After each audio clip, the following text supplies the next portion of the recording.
ቲኔጅ ልጆች ካላችሁ ይህ ቪዲዮ ለእናንተ ነው። ብዙ ጊዜ ልጆች ከ12 ዓመት በላይ የሆኑ ልጆች ሲኖሩ የምናሳድግበት መንገድ ቆም ብለን ማሰብ አለብን ብዬ አስባለሁ። ምንድነው ከ12 ዓመት በታች የሆኑ ልጆች ካሉን የምናሳድግበት መንገድ እና ከ12 ዓመት በላይ ወይም ደግሞ ይሄ ታዳጊዎች የምንላቸው ወይም ደግሞ ቲኔጅ ውስጥ ያሉ ልጆች ማለት ነው።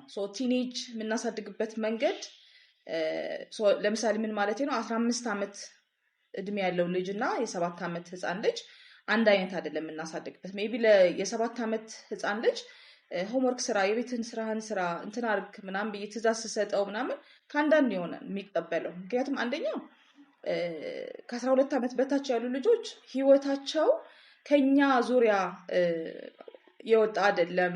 እኛ የምንላቸው ነገር ሁሉ ነገር ያደርጋሉ። የሚረብሹን ትእዛዝ የማይቀበሉ ልጆች እንኳን ቢሆኑ ስንጮህባቸው እንኳን ይሰማሉ።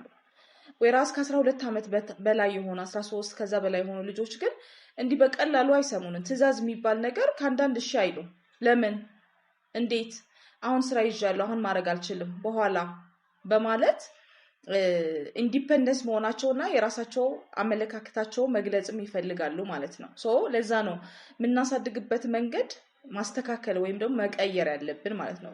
እነዚህ አይነት ልጆች ምንድነው የሚፈልጉት ካላችሁኝ፣ በፍርሃት እንትን አይሰሩም። ፈርተው ለኛ ብለው አያድርጉትም። ሜቢ ማለት ወይም በጣም የሚፈሩ ልናስፈራራቸው እንችላለን፣ ግን አያደርጉትም።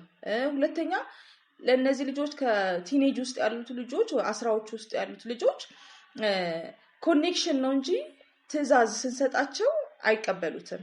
ይሄ ደግሞ ምንድነው በጣም አስቸጋሪ ሆነው ወይም ደግሞ በጣም መጥፎ ልጆች ሆነው ሳይሆን እድገት ነው ይሄ። ምክንያቱም እያደጉ ሲሄዱ አንደኛ መከበርን ይፈልጋሉ፣ ሁለተኛ የነሱም ነው የፈለጉት ነገር እንዲያደርጉ ይፈልጋሉ። እድሜያቸው ወይም ደግሞ ከእድሜያቸው በመጣ እድገት ራሱ አንዳንድ ነገሮች ላይ ሬዚስት እንዲያደርጉ ያደርገናል ማለት ነው። ሌላ ምንድነው የሚፈልጉት?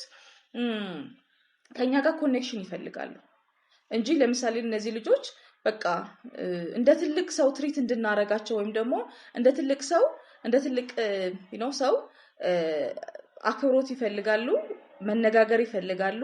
ስለዚህ ጋይድ ነው የምናደርጋቸው እንጂ እኔ ስላልኩት አርግ የሚባል ነገር አይሰሙም። ምክንያቱም አንደኛ ፊት ለፊት ከኛ ጋር እምቢ በማለት ፊት ለፊት ሊናገሩን ይችላሉ። እሱ ደግሞ እኛ ያበሳጨናል አይደለ? ሲቀጥል ደግሞ ተደብቀው ግን ያደርጉታል። ስለዚህ እኛ ደግሞ እንደ ወላጅ ተደብቀው እንዲያደርጉት አንፈልግም። ወይራስ ምክንያቱም ተደብቀው ካረጉት ምንም ጥቅም የለውም የኛ መጮህና ከኛ ጋር እንትን ማለት። ስለዚህ ከኛ ጋር ኮኔክሽናቸው ጥሩ በሆነ ቁጥር እኛ አንደኛ የምንላቸው ነገር ያደርጋሉ። እሺ፣ ሲቀጥል እኛ ልክ እንደ ትልቅ ሰው ትሪት ባደረግናቸው ቁጥር እነሱ እንደዛ ነው የሚያደርጉት። እኛም እንደ ትልቅ ሰው ትሪት ሊያደርጉን ይፈልጋሉ ማለት ነው።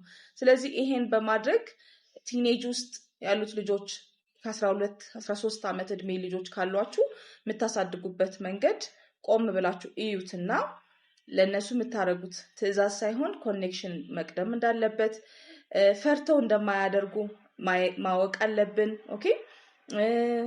ምክንያቱም ምንድነው በፈሩ ቁጥር ከኛ ይሸሻሉ ወይም ደግሞ ከኛ ጋር ጸብ ውስጥ ይገባሉ እንጂ ያደርጉታል ማለት አይደለም። ኦኬ። ስለዚህ ይሄን በማድረግ ከልጆቻችሁ ጋር ያለው ግንኙነት ጠንከር አድርጋችሁ ሞር ደግሞ እንደ ትልቅ ሰው በማድረግ እንደ ትልቅ ሰው እነሱ አሁን አድገዋል ግን ደግሞ አላደጉም። ገባችሁ አይደለ? በእነሱ ህይወት ውስጥ ናችሁ ስታዩት። እኔ አሁን ብዙ ጊዜ ቲን ካውንስሊንግ ስሰራ ከቲኔጅ ጋር ስሰራ ብዙ ጊዜ የሚሉኝ ምንድነው እናቴ እንደ ትልቅ ማለት እኔ እንደማስብ እንኳን አታስብም፣ እኔ ምልህ ነገር አርግ ትለኛለች ይላሉ። እና እሱ ደግሞ እነሱ አይቀበሉትም። ስለዚህ ትሪት የምናረግበት መንገድ እንደ ትልቅ ሰው በማድረግ ኮኔክት በማድረግ ጋይድ ብናረጋቸው እነሱ በመምራት ወደምንፈልገው አይነት መንገድ እንዲገቡ ማድረግ እንችላለን። ከዚህ በኋላ ከቲኔጅ ጋር የተገናኙ ኮንቴንት ሰራለሁ፣ ተከታተሉ። አኑ ፓረንቲንግ ሶሉሽን የሚለው የቴሌግራም ግሩፓችን ላይ ተቀላቀሉ። ደህና ዋሉ።